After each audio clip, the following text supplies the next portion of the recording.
Friends ఎలా ఉన్నారు, బాగున్నారా? చూడండి ఈరోజు నేను కర్రీ ఎలా వేస్తున్నాను. ఆయిల్ వేసేసి దాంట్లో పోపు ఎల్లిపాయ వేసాను, పోపుకి జీలకర్ర వేసాను, ఆవాలు వేసాను, మిర్చి ఉండి ఆనియన్ వేస్తున్నా.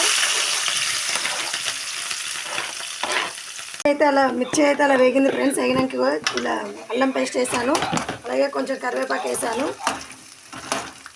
పసుపు వేస్తున్నా ఫ్రెండ్స్. ఇదేం కర్రీ చెప్పాలా ఫ్రెండ్స్? వంకాయ ఫ్రై ఫ్రెండ్స్. వంకాయలు అయితే నేను ఇలా కట్ చేసి పెట్టుకున్నా. ఇప్పుడైతే వంకాయలు వేస్తున్నా, తో వేసాను ఫ్రెండ్స్. ఇవి చూడండి ఎలా అయిందో. ఇప్పుడైతే కొంచెం ఉప్పు వేస్తున్నా. వంకాయ కర్రీ ఫ్రై అయితే త్వరగా అయిపోతుంది ఫ్రెండ్స్. చికెన్ వరకు కొత్తిమీర అయితే వేస్తున్నా ఫ్రెండ్స్. కర్రీ అయితే అయిపోయింది ఆల్మోస్ట్. ఓకే ఫ్రెండ్స్, మీకు కనుక నా వంకాయ ఫ్రై నచ్చినట్లయితే లైక్ చేయండి, షేర్ చేయండి, సబ్స్క్రైబ్ చేయండి. అలాగే సబ్స్క్రైబ్ చేసిన వాళ్ళందరికీ వంకాయ కూర ఒకసారి ఇలా ట్రై చేసి చూడండి ఫ్రెండ్స్.